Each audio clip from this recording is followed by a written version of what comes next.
Itu paparannya sudah luar biasa ya.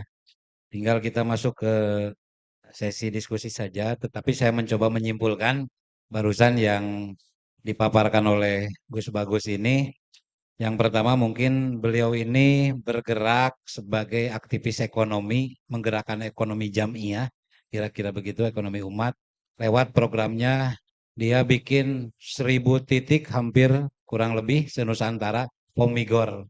Dan yang kedua, kerjasama dengan Indomarko ini menghasilkan juga program Warminu, Warung Mini Nusantara, di mana ini pengadaan gerobak, branding dan sebagainya sudah program CSR dari beberapa perbankan yang kerjasama dengan Indomarko.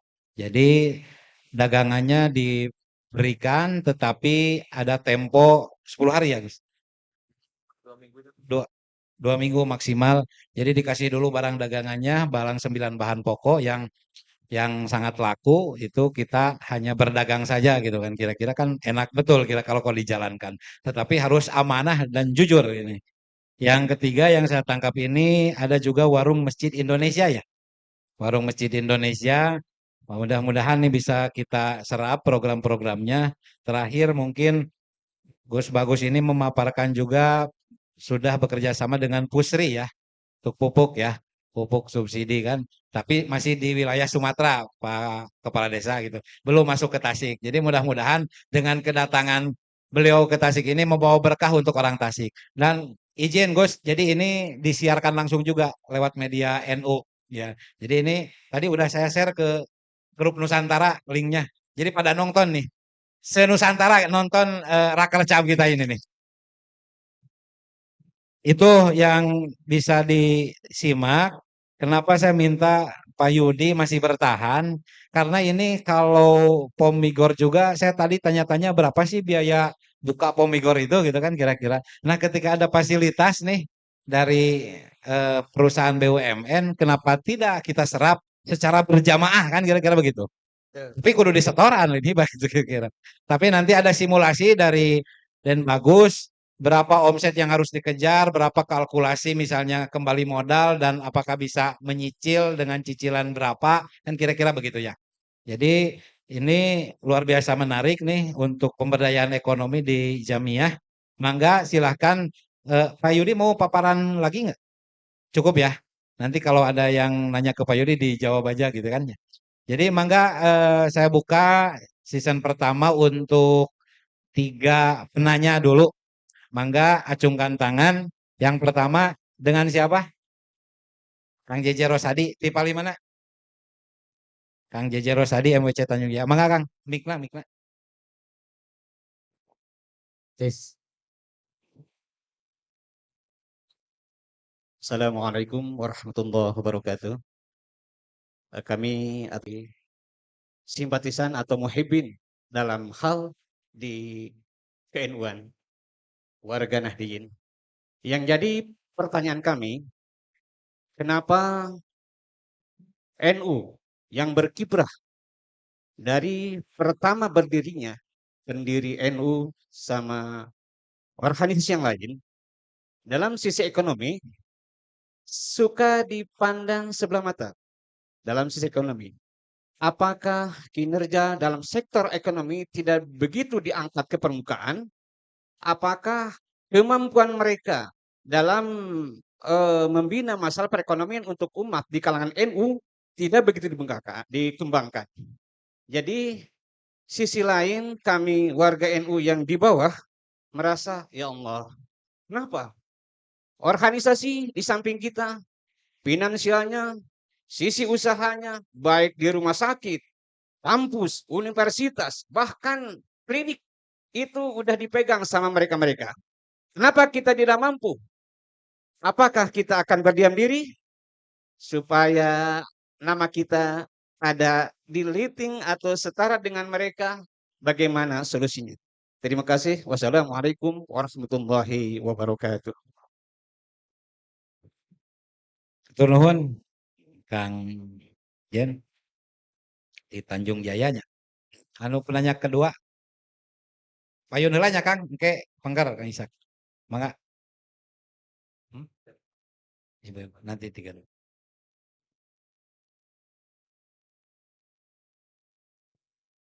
Assalamualaikum warahmatullahi wabarakatuh. Eh, Pribados Junjun Junior Pak dari MWC Kecamatan Gunung Tanjung. Izin Pak Ketua mau bertanya, saya sebagai pengurus LP MWC Gunung Tanjung bersama dengan Ketua MWC Gunung Tanjung, Kang Agus, bercita-cita di samping ekonomi pribadi, bagaimana ekonomi umat bisa meningkat. Oleh karena itu, langkah menyambung daripada pemaparan tadi Gus Bagus, sangat baik sekali seiring dengan tujuan kami MWC Gunung Tanjung ke depan itu kebetulan Pak, saya juga mempunyai toko Pak, kecil-kecilan, alhamdulillah asetnya adalah 300 juta Pak. Itu kepingin bercita-cita seperti Indomaret dan Alfamart. Oleh karena itu mungkin sekalian aja ketika kami punya keinginan bermimpi untuk ke sana seperti yang tadi warung apa Pak Nusantara ya Pak? Iya, itu nyambung sekali Pak dengan program kami di MWC di Gunung Tanjung itu di dalam perizinan terutama Pak, itu kami juga belum begitu paham ketika tempat dan modal sudah ada di kami itu mungkin yang paling utama itu sokongan sendiri ya Pak. Cuman kalau misalkan tadi udah ada warung Nusantara mungkin tinggal eksekusinya aja Pak gitu Pak. Iya. Terus tadi ada pertanyaan juga mengenai pom migor. Kebetulan ya saya juga bergelut di toko itu Pak. Ya kayak kayak serba cuman semi glosir Pak. Harganya bisa disebut glosir, bisa juga disebut apa namanya kayak keceran Pak gitu. Udah berjalan, cuman ya kami berpikir itu seperti yang tadi, pingin kayak Indomaret, kebetulan nyambung juga Pak, terutama untuk migor itu memang terkadang sekarang lagi naik juga Pak tren minyak goreng ya. Iya udah naik, udah 2 minggu. Mungkin untuk kesananya Pak Ketua, mohon follow up-nya sambil mungkin nanti diskusi juga dengan teman-teman di daerah. Terus mungkin nanti juga bagaimana untuk bisa terwujud cita-cita kami di MWC Gunung Tanjung Pak. Mohon dukungan full dari Gus Bagus sama Ketua Pak. Terima kasih. Assalamualaikum warahmatullahi wabarakatuh. Assalamualaikum warahmatullahi wabarakatuh. Pertanyaan ketiga, tadi udah ngacung ya yang di belakang, Pak Ishak. Atau cewek dulu Pak Ishak katanya. Ibu-ibu dulu. Ya,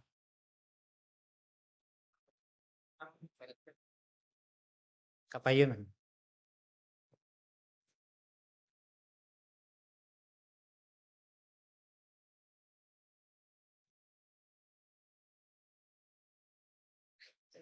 Assalamualaikum warahmatullahi wabarakatuh. Assalamualaikum warahmatullahi wabarakatuh. Perkenalan nama saya Eva Perawati. Saya warga Nahdien, perwakilan dari lembaga Pak, yang punya rintisan pesantren dan sekolah, tapi masih dalam tahap perjuangan. Mau bertanya kepada Pak Bagus dulu. Alhamdulillah Bapak sudah sangat memberi ilmu yang bermanfaat. Nah, saya ada program nggak Pak Bu untuk lembaga, apalagi lembaga yang masih dalam tahap perjuangan seperti saya di Sukaratu, Bapak di Galunggung. Ada program nggak untuk saya kan udah punya kantin kecil-kecilan Pak, khusus untuk santri dan pelajar. Terus kalau dari sembako bisa nggak Bapak ada program seperti kantren gitu Pak, kantin pesantren gitu.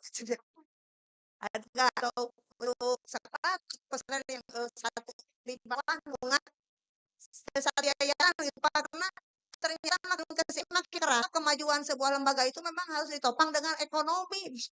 Sedangkan ini ekonominya masih di bawah garis kemiskinan gitu Pak.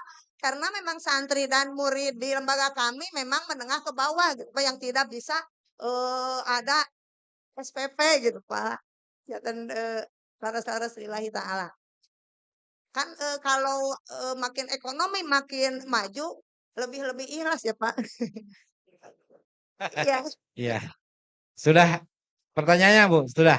ya itu mau ada apakah Bapak ada program untuk sembako Iya, minimal kantin pesantren? kantin Untuk yang pesantren ya. dari Pegadaian satu lagi. Iya. Kalau tentang Pegadaian saya tadi ketinggalan karena sholat dulu Pak. Kalau pelanggan, menjadi pelanggan sebagai kepala sekolah luar negeri ya Pak, maksud luar negeri itu bukan negeri gitu Pak. Kalau kekurangan untuk menghonor guru kan biasa. eh, yang punya emas berapapun kan di pesantren kan di Pegadaian Pak. Saya sudah biasa gitu sama teman saya. Nah, karena kan kepala sekolah luar negeri Pak sekali lagi.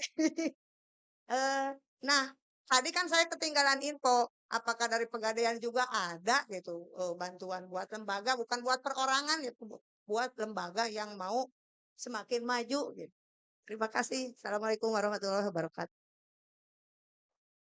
3 dulu ya. Nanti yang 3 lagi sudah dicatat. 1, 2, tinggal 1 lagi yang maju. 3 ya. Tapi ini mau dijawab dulu 3 dulu. Yang pertama silakan Gus dari Kang JJ nih dari MWC Tanjung Jaya. Itu tadi yang dipaparkan. Jadi kenapa ekonomi NU itu lemah ya kira-kira. Yang mudah-mudahan setelah ini tidak lemah lagi lah kira-kira gitu kan. Dengan semangat sembako gitu.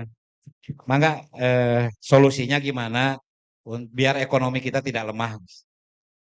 Oke, saya jawab pertanyaannya Kang JJ tadi ya mengenai ekonomi NU itu lemah. Memang kalau di luaran sana orang melihatnya begitu. Jadi sebenarnya juga enggak juga. Sebenarnya NU itu kan ada sebelumnya eh, kita ini bangkit tuh dari ekonomi. Kita itu Nahdlatul Tujar. Jadi bahkan pendiri-pendiri kita dulu itu pembisnis, pedagang seperti Mbah Hasan Dipo itu membiayai pergerakan NU tanpa minta bantuan siapapun, pakai duitnya sendiri gitu. Jadi kita bangkit NU itu dari Nahdlatul Tujar. Jadi dari kebangkitan para saudagar. Jadi kita itu sebelumnya saudagar. Bahkan sampai sekarang juga banyak pengurus-pengurus NU itu kaya-kaya. Betul, ya. Jadi pengurus NU itu banyak juga yang kekayaannya triliun-triliunan banyak gitu. Dan alhamdulillah maksudnya Banser juga ada juga banyak juga yang kaya seperti Banser jadi bupati banyak, jadi wali kota banyak. Seperti Bupati Pasuruan itu juga Gus Irsa itu kan Banser. Saya sendiri juga Banser.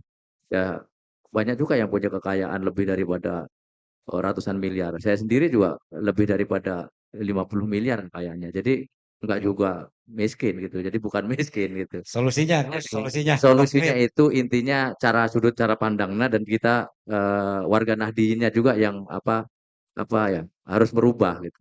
Jadi kita harus berubah. Makanya saya bagaimana sekarang tadi yang dibilang ketua menjadi aktivisnya ekonomi di NU itu karena saya itu tadi tuh terbawa dengan yang apa namanya istilahnya NU itu katanya miskin, Banser miskin, Ansor miskin, Banom-banomnya miskin. Bukan kalau kita lihat di medsos itu sering dihujat gitu kan miskin. Tapi itu saya makanya mau merangin itu. Jadi solusinya mulai kita belajar dari itu tadi tuh. Kita memberdayakan usaha kecil dulu. Jadi kalau memang kita belum punya modal besar, ya dari kecil dulu. Bahkan tidak punya modal aja kan bisa sebenarnya. Kalau punya kemauan, punya tekad, punya semangat, punya kejujuran. Kuncinya satu, tekad, semangat, dan kejujuran. Pasti bisa. Saya itu merantau ke Tanah Jawa ini nggak punya apa-apa. Cuma modalnya hanya, bung bapak saya itu cuma guru ngaji. Mana bisa punya itu. Nggak punya apa-apa, cuma modal pakaian aja dibawa. Sudah. Gitu. Jadi intinya bisa. Asalkan kita mau memulainya dari kecil dulu. Apabila bareng-bareng kompak warga Nahdliin itu memerangin itu tadi tuh kemiskinan. Kita kompak aja gitu. Jadi eh, banyaklah di luar sana itu orang kadang-kadang memprovokasi supaya makin saling saling cakar-cakaran lah warga NU itu supaya apa ya ekonominya supaya makin berantakan karena nggak kompak gitu. Banyak kan orang warga NU belanja barang kan ke warga lain, ke tempat lain. Kalau sekarang saya rubah polanya gitu. Warga lain harus belanja sama saya. Bahkan Wahabi pun kemarin belanja barang sama saya. Dalam hal bisnis, selama ini Wahabi yang klaim nggak mau lah urusan sama NU, masa apa namanya, pun sampai beli barang. Bahkan beli minyak sama saya. Wahabi, Muhammadiyah kemarin saya ngisi, saksinya itu orang saya. Baru kemarin kita belum belum sampai rumah, saya belum pulang ke Bogor dari Riau, saya habis dari Wilmar ke Jambi, dari Jambi ke Palembang, baru ke sini. Itu kan itu ngisi barang-barangnya Muhammadiyah. Jadi saya ngisi minyaknya Muhammadiyah, ngisi barang semuanya Muhammadiyah itu. Sekarang bagaimana orang NU kalau selama ini dijajah dengan produk Muhammadiyah, saya gantian. Bagaimana Muhammadiyah sekarang saya jajah dengan produk-produknya NU. Betul nggak? Selama ini kita dijajah sama Muhammadiyah. Apa coba? Kita itu biasa orang NU itu nggak ada ngaji pakai Iqra. Betul nggak, Pak Kiai? Iqra itu kan produknya Muhammadiyah. Orang NU itu kan ngajarnya pakai turutan belajarnya. Betul nggak? Bukan pakai Iqra. Yang kita pakai itu programnya Muhammadiyah.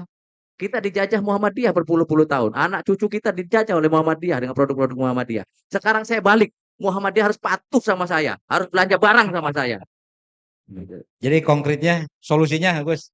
Solusinya itu Iya, tadi tuh. Jadi kita harus belajar dari hal yang kecil, ekonomi kecil. Contoh Kiai nggak punya modal, bagaimana solusinya kita bisa tetap jalan. Gitu. Intinya kita mau silaturahmi, tukar pendapat, ya kan? Belajar sama orang yang paham. Di NU itu banyak orang yang paham, banyak orang yang pintar, banyak yang punya wawasan, banyak yang punya relasinya kuat. Bahkan relasi terkuat di NU itu di Indonesia ya NU. Gitu. NU itu sangat kuat relasinya. Jadi nggak perlu ngeluh curhat sama orang yang di luar sana. Ya konsultasi kepada orang sesama NU yang tepat. Itu kan. Nah, kita harus kompak. Nah, kuncinya kekompakan itulah. Jadi kita menjalin silaturahmi soal modal, soal apa namanya usaha itu bisa bisa dirundingkan lah gitu. Jadi intinya begitu ya. Jadi ada solusi juga kita misalkan contoh mau buka usaha nggak ada modal tadi itu ada penggadaian bisa dibantu gitu kan kuncinya gitu. Nah, betul. Itu kalau ngomongin Muhammadiyah memang ada itu. Tapi gini, Muhammadiyah itu biarpun miskin pengurusnya, tapi organisasinya harus kaya. Saya ini juga alumni Universitas Muhammadiyah, UMM. Jadi saya tahu, jadi Muhammadiyah itu, kalau kita lihat Muhammadiyahnya betul, memang kaya raya. Bahkan Muhammadiyah Malang itu mempunyai kekayaan bertriliun-triliun, lebih daripada 8 triliun. Cabang Malang. Tapi pengurusnya, saya